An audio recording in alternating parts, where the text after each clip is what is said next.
Hello, hello, beautiful people. I hope everyone is doing well out there. This is Bobby the Awesome, and welcome to 321 No Kidding. Today's guest educated me so much, and I know I have to go back and listen again because she was just so passionate on her topic. My only regret is that you could see her face in her video as she was demonstrating her hands and her arms and her just love of this topic. I don't want to mess it up. I'm going to mess it up. How about you tune in and I'm looking it up. Psychosomatic therapy. I know it's a mouthful. It might sound a little intimidating, but hopefully this will clear some of it up for you. And you will find some value in this concept. I know I really did. So sit back and enjoy. Hi, Laurel. Welcome to 321 No Kidding. Hello, Bobby. Hello. Nice to have a Canadian here with me. That is a little fun. Would you start us off by telling my audience a little about yourself? Yes. Thanks so much for inviting me in to be here, because I truly am here to serve. So I live in the center of Canada. We call it the heart of Canada, Saskatchewan, on the prairies. We are salt of the land kind of people, and live in agricultural heaven, really. And my journey in life, where I am today, I am I'll say a psychosomatic business coach, because I am the perspective of how they've come to be in the place they're in life based on the psychosomatic experiences they've had in their life, which sounds like a whole mouthful, but I have a long business background.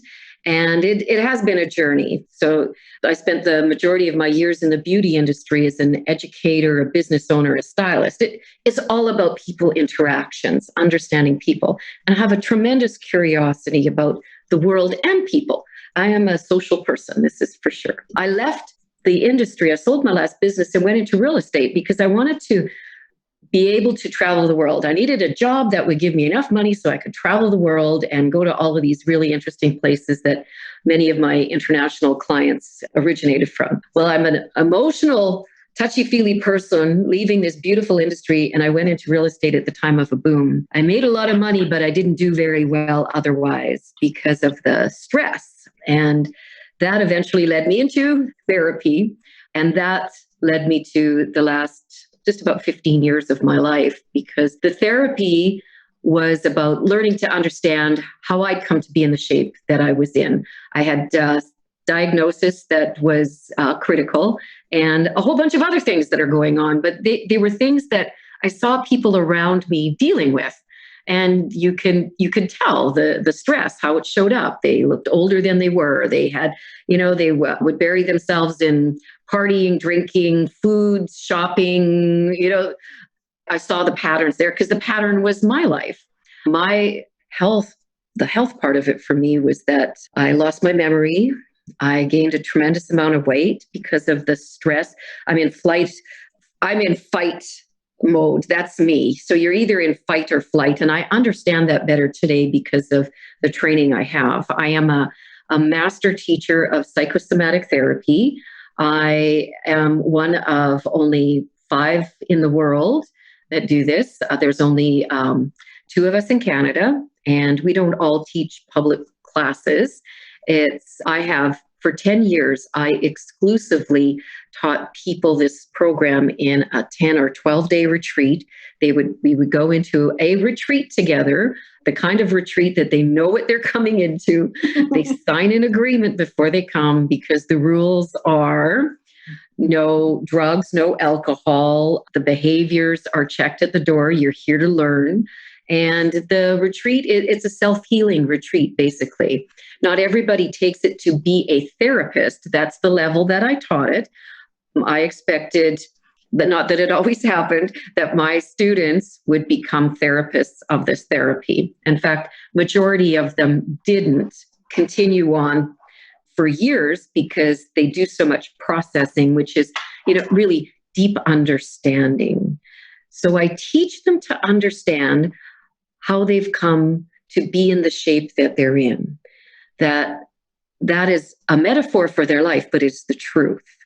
So through ancient wisdom, ancient science, natural sciences, Ayurvedic, and modern science and psychology, it's all a combination.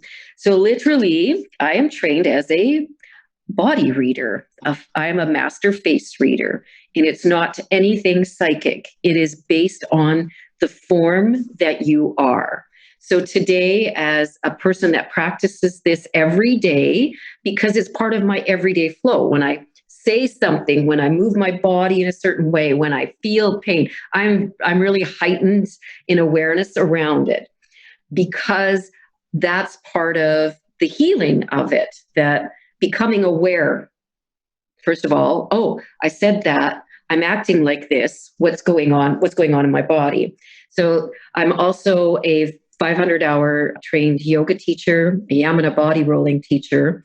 And I also teach a certification course I created based in psychosomatics that is sound healing.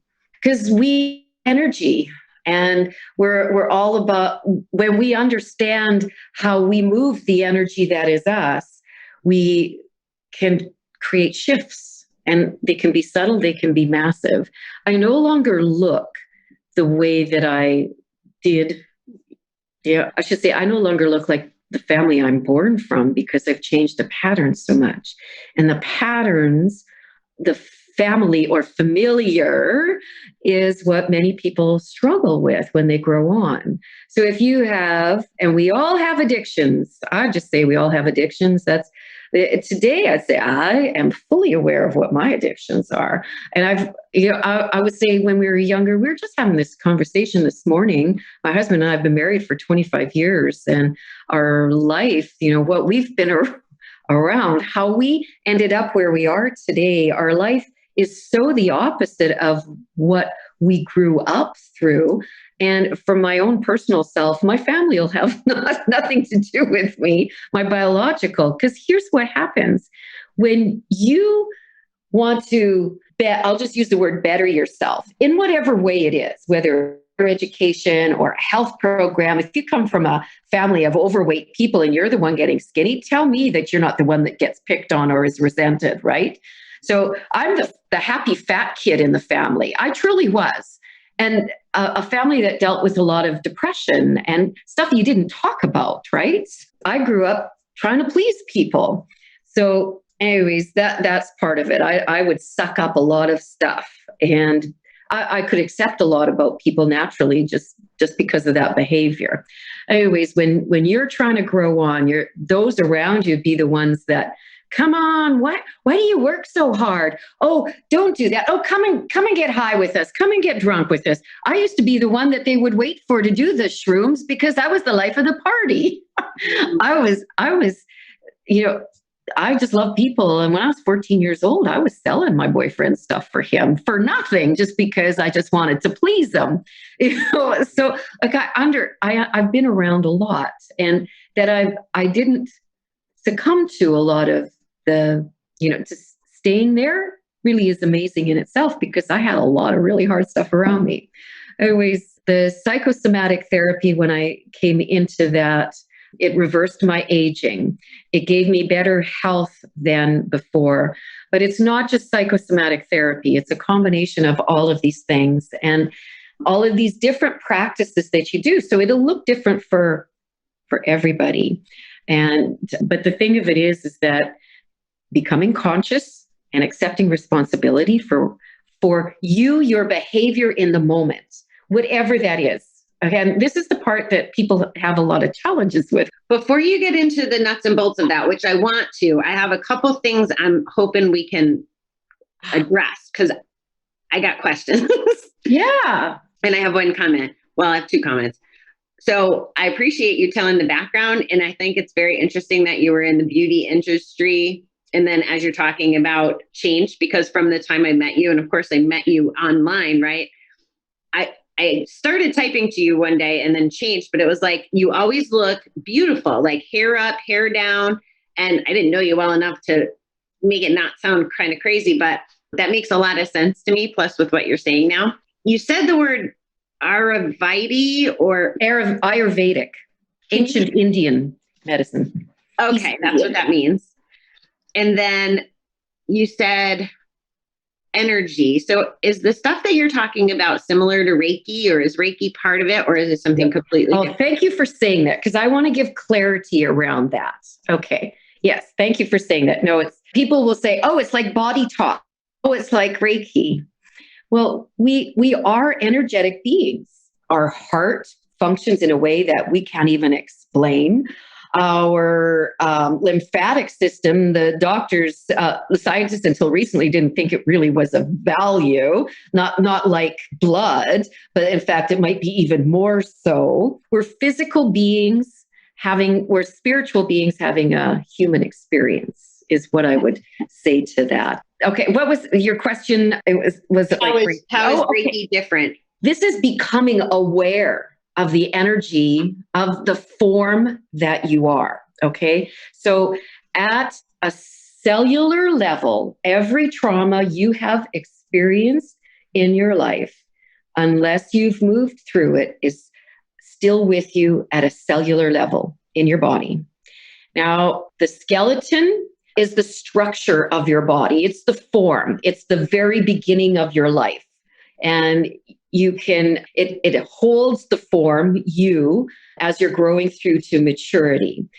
Reading the form from the psychosomatic perspective helps us to understand how things like how you walk, how you move, where your pain is. I can dive into that through explanation of your story to help you to understand what it is where that originates from. So that's the skeleton. The flesh tells the story of how you feel about what has happened to you in your life. That's why you look the way that you do. Bobby, I'm going to send you a picture of what I looked like before I started. I'm unrecognizable. Actually, my husband just found it the other day. But when we do the work, when I teach the training, we take a picture of the person on the first day. And then we dive into the understanding of it. We do what we call a face split. So we divide the body down the face to left and right. So the right side of your body is the outside world. The left side of the body is your inner world. Okay, so now in the brain, the left brain translates over to the left side. And this sounds kind of technical, but scientists, psychologists all agree and confirm that this is true. Okay, so that inner world is where your femininity is. That's where your creativity, your emotions, the things that you keep for your deep inner self, that's your world. The outer world, that right side is the feminine, is the left side, is that inner world. The outer world is the masculine. So yin and yang. And that understanding of that goes back to the ancient times. And truly, we all have that in us. We grow up feeling judged. So the way that we talk to ourselves in our inner world, this is really important, because when you say to yourself, say out loud, even just joking when you're with friends or someone, oh, I'm just so stupid. Oh, I do this. Oh, I'm just fat. I can't do it. That shows that in your inner world, you're saying that at least 1,000 times more. So what is it that you say to yourself? Oh, you're so stupid. You're so ugly. Nobody loves you. How could you ever amount to anything? Because I can say that because I've said that. I understand that. And actually in psychoanalysis, Freud and Jung, when they dealt with patients that were diagnosed with schizophrenia, Jung learned from those people that actually that inner voice, he had it. So it wasn't, they explained to him how it worked. So it wasn't necessarily schizophrenia. It's our inner world. So it's true. And so there's proof. So I'm the type of person that don't tell me just because. And because I grew up that way, right? You did too, right, Bobby?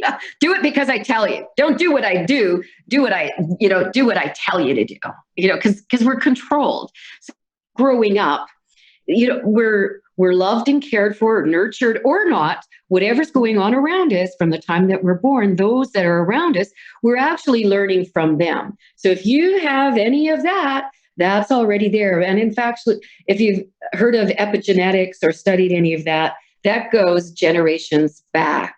So if your grandmother had depression, you would be that kind of a person. And they're proving it through what happened through 911. The babies that were in the womb at that time came out, and their grandchildren now. So the grandchildren of the women that were carrying babies are starting to emerge, and they're seeing these patterns. It's all being studied. It's proof. So going back to this inner and outer world, if you start understanding that, you can start explaining. So what I'm going to share with you is really quite deep. If you're not ready to hear it, you'll go, oh, BS. Yeah.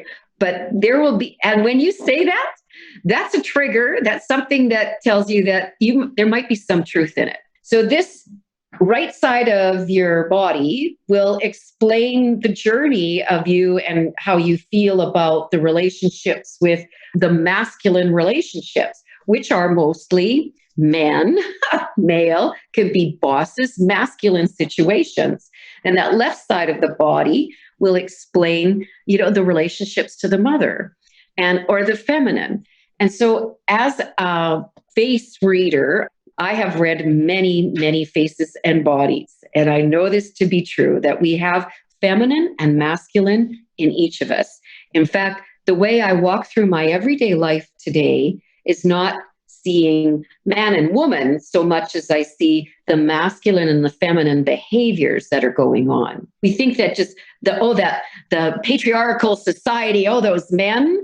I think very differently about that today, because I've read the faces and bodies of so many men in a therapeutic environment, people just wanting just to understand themselves, that the men are no different than the women in that they want to be loved, understood, they want to understand their life. And men, I'll just say, men can proof this for themselves. And women are the same. Because I come from the beauty industry, it's all about understanding shape, form, and beautifying that. And sometimes it's more challenging than others when not that you have unattractive clients, it's that their hair doesn't work. That's direction of growth, which can also be explained. Okay, so anyways, a man can look in the mirror and look at his chest. That right side is the masculine, and that left side is the feminine. See if your pecs are round or square shaped, because we can understand from nature what all of those forms mean. Plato was the first to talk about this, and it's what I've discovered to be true. I didn't know that about Plato. I just know that I've been understanding, studying, and teaching and looking at all these faces and bodies for all these years. I've traveled the world reading faces. So I see faces in different countries, in different cities, and it's like, well, what's the similarity? I used to think it was more about the food, but I see it's more about the beliefs, the behaviors, and the actions that they've adopted because they flesh out in a certain way based on what's going on in their life. And myself, my face is the bone structure is still there, but the form has changed. And I have proof because I have the pictures that show that's not the same person. And actually, at a cellular level, as you heal, we all know or understand that the body rejuvenates itself at a cellular level. You can make new organs through the process of healing. And the same is the external form. The skin is the largest organ. So my pictures are proof of it. How this relates to addictions is that it's a byproduct of the conditioning that we grew up with. At a cellular level, we're still dealing with epigenetics of the relationship to our heritage, our lineage. What did we come from? And that can go way back. I laughed when I heard this the first time. I scoffed at it. I was sarcastic because I don't just believe anything. I have to go and prove it. And that's why I'm very familiar with many alternative therapies. And don't just give me airy-fairy. I want the science. I want proof. And so I've been proofing this for myself. So the way I'm not a therapist. I'm not, I had college level psychology, but not deep on any level. But it's my feeling. I don't have proof, so it's airy-fairy, I guess. So this is kind of my perception of the 12-step programs kind of keep changing through my own journey. So they have a value. But the first time I went through and I was stopped gambling for over 2 years, I was doing work, but I felt like it was surface work.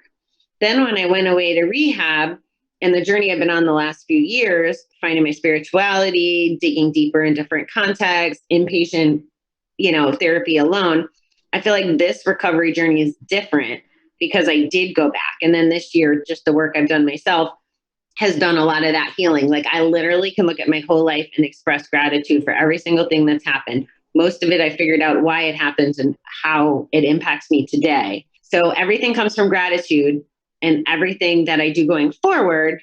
Oh, you're smiling. Did I solve my own mystery? I'm remembering my point. Oh, okay. I knew you'd do that.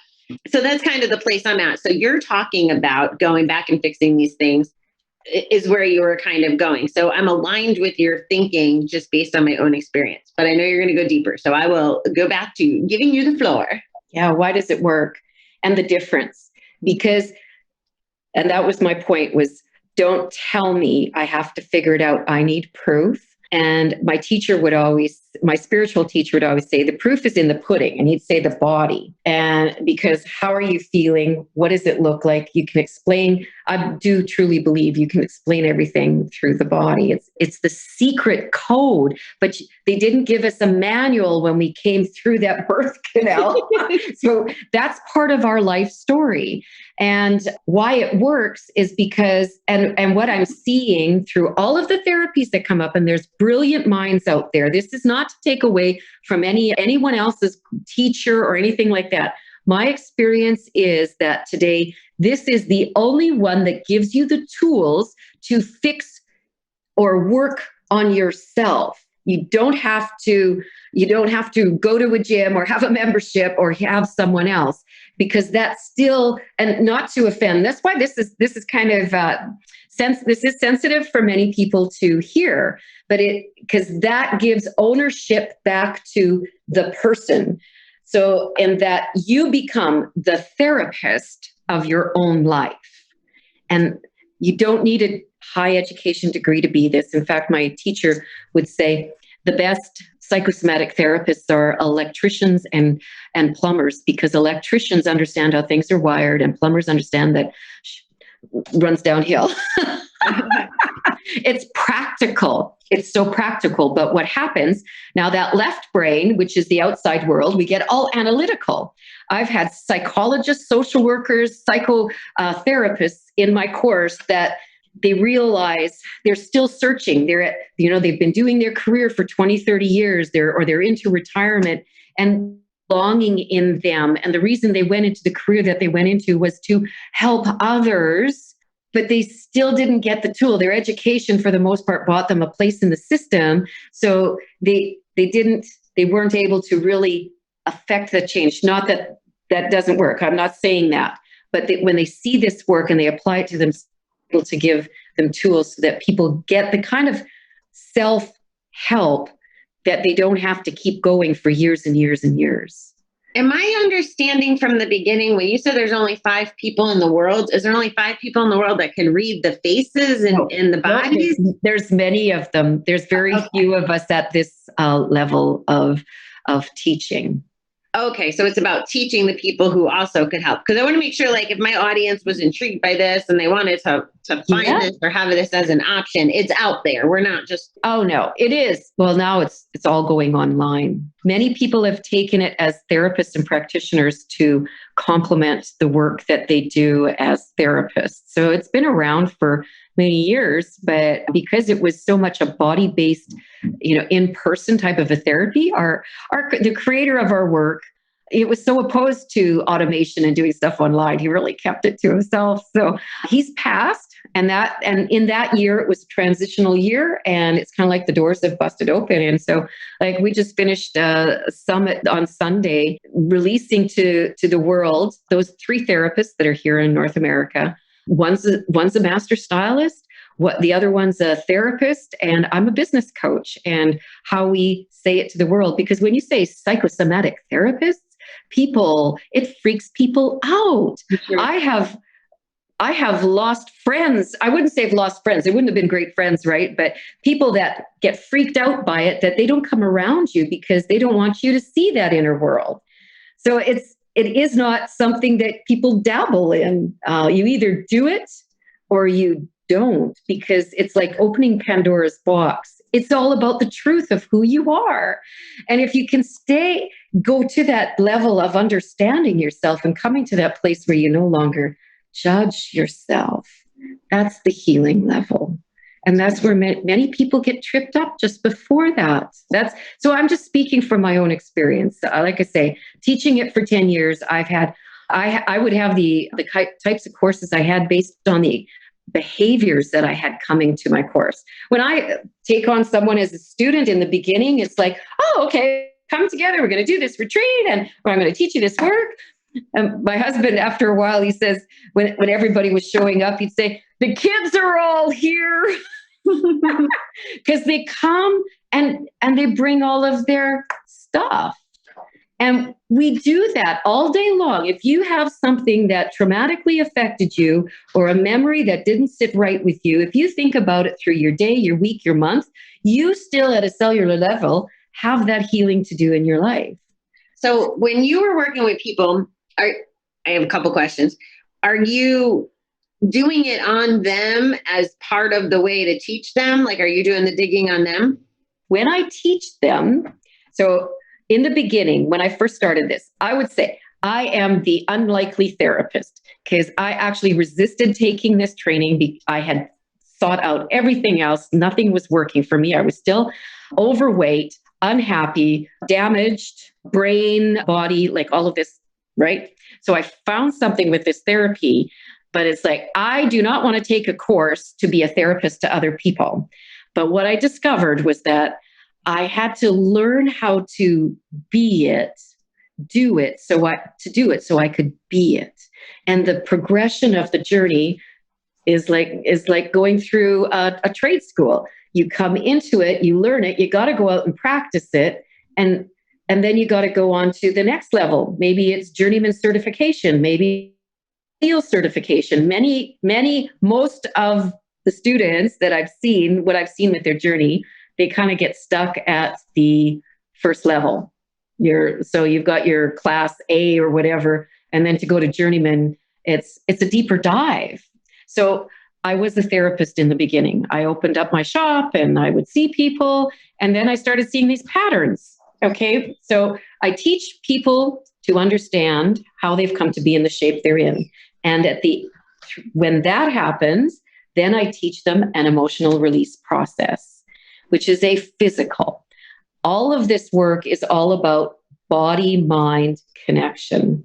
Or you can say mind-body, but ours really is, when you feel it in the body, what does that mean? And now I'm going to apply, awareness to that in a physical action, truly. So if you don't have a yoga practice, you already know that doing yoga changes your life a bit. It creates more flexibility. Well, it's all of those things in your life that the movement of the body changes it. So if you have had, I just see the face I just made. Oh, life sucks, down in the mouth. We can put words to all of those things. Those sayings come from being tight-lipped. Oh, he walks with the weight of the world on his shoulders.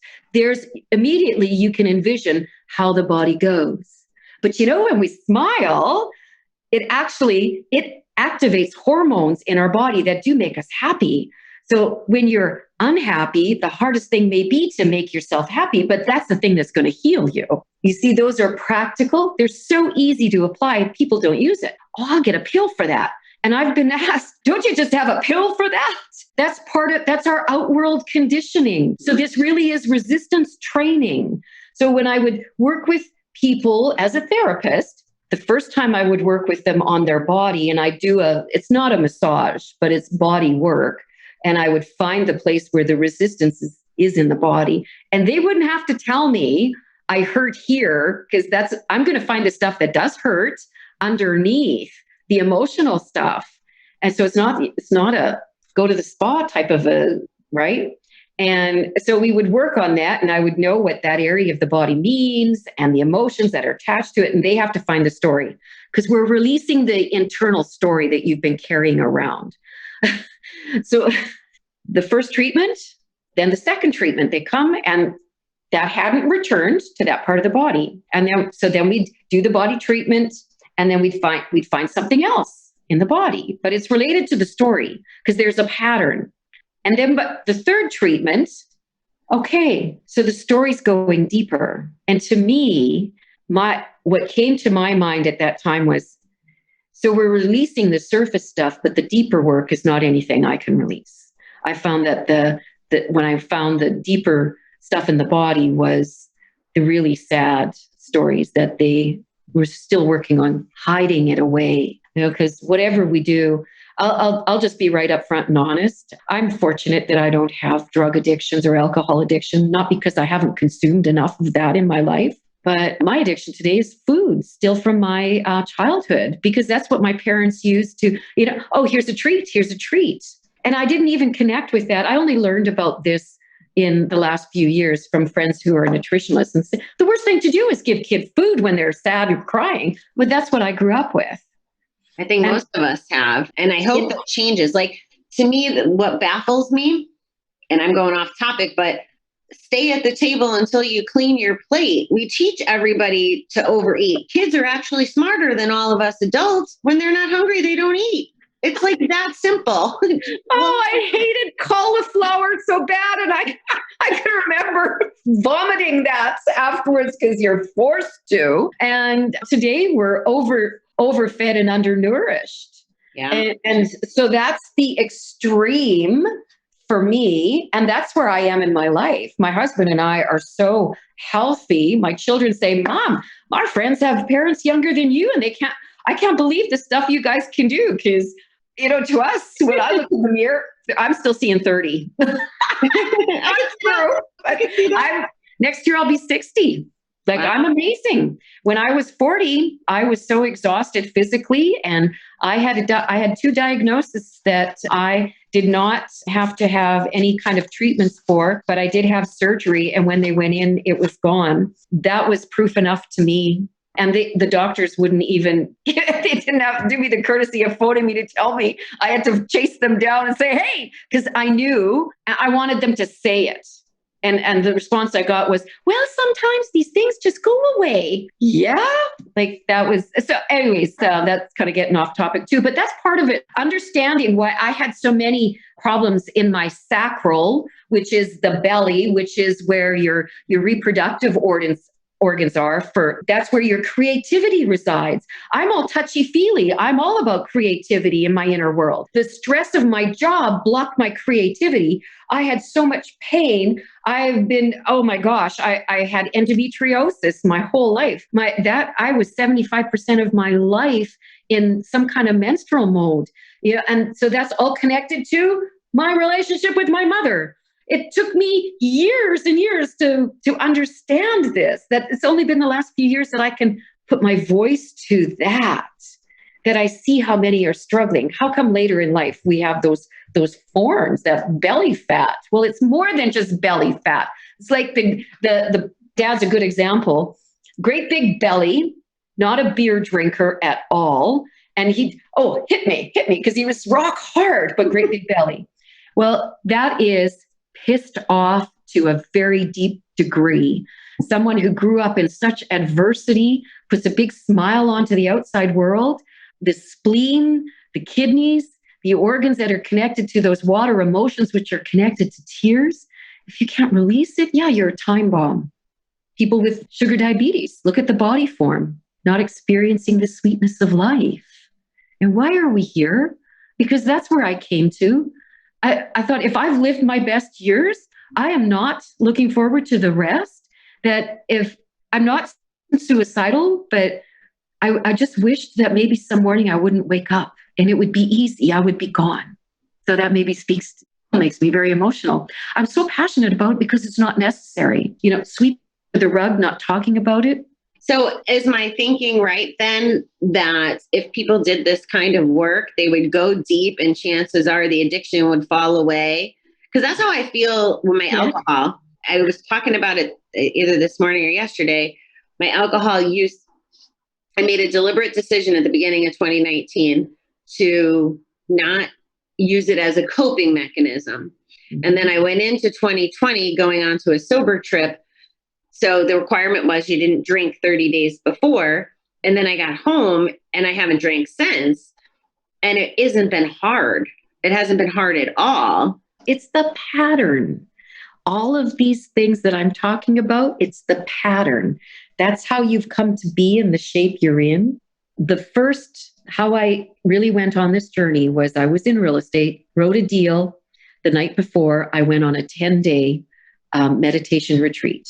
No meat, no sugar, no coffee. Those were the top ones. No computer, no phone. I just, so I really had to scramble to get all of my stuff in place, to have someone work out all of my deals that were going on, and to be in a place that actually didn't have internet. I don't think there's any place like that left. That was day 10. At the end of day 10, actually, it was day 11. The next day, getting in my car, the first thing I had to do was adjust the seat because the form was no longer the same. Just think, sugar is 18 times more addictive than heroin, than cocaine. It is not our fault what's going on, but when we get this information, it's now opening Pandora's box. You have a choice. Stop drinking the sodas. Stop taking the things that are still addictive. I'm talking from a place of my own experience. This is not about judgment. I'm not yelling at you. I get passionate about it. I raise my voice because I see the difference. My first daughter had food allergies, anything processed. So we came to this work that we do in retreat from that place of no preservatives, no sugar. I love my coffee. I'm a coffee girl, but it's good coffee. It's organic coffee, and I don't drink it all day long. I'm having a cup right now because I missed my morning coffee. And it's 5:00, right? That explains your energy. So, but we saw in the children's behavior that they were being medicated and diagnosed with ADD and all of these other things that were going on. And my daughter's not ADD. She had a vaccination when she was 6 weeks old to whooping cough, because she had been in contact with someone, and that's where she changed. And although the years later, it was, when she took sugar, first of all, so sugar can be in the form of home baking. Grandma gets upset because, what do you mean she can't have cake? Oh, you're such a meanie. You don't let them have cheesies. You don't let them have pop. And so Grandma and Grandpa have the babies for a weekend. And by Sunday afternoon, it's like, come and get your damn kids. Because they're so stressed because, bread, right?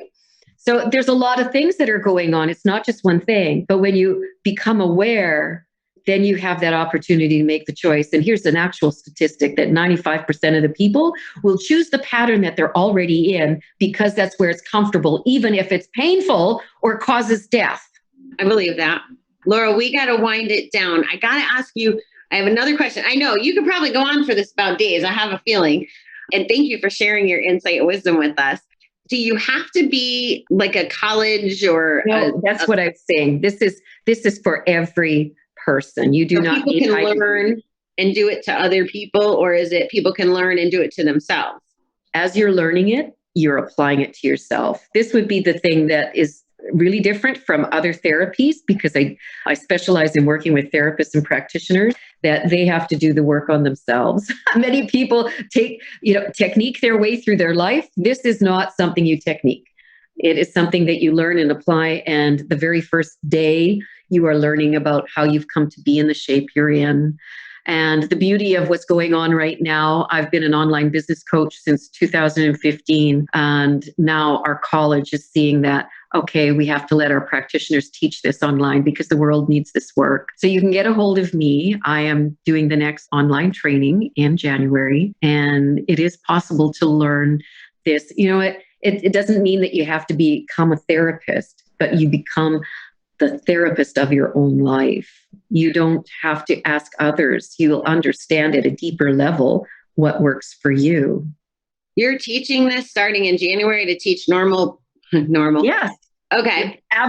The everyday, person on the street. And what does that look like? How many weeks, or like what kind of time investment? So I'll tell you what, we're still figuring it out, because in the past, this was 10, actually the criteria, they're moving it, the criteria to increase it, but they're also keeping a portal open for people that don't want to be therapists. So here's the thing. You can't change how you teach people because it's still a high level inner work. So we're still figuring it out. But in the past, I used to only work with students over 2 years. So you take the course and then we stay connected. I'm still figuring out how that's going to work, but it will be delivered. How much do you want to change your life? How much do you want to live for something that is so wonderful that you can't even describe it right now? That was me. And I still marvel at how my life has changed and how this work continues to work. It's opened up my creativity. I do more than I ever imagined. My only regret is that I didn't understand this 30 years ago when I was a single mom at home, feeling so empty and alone.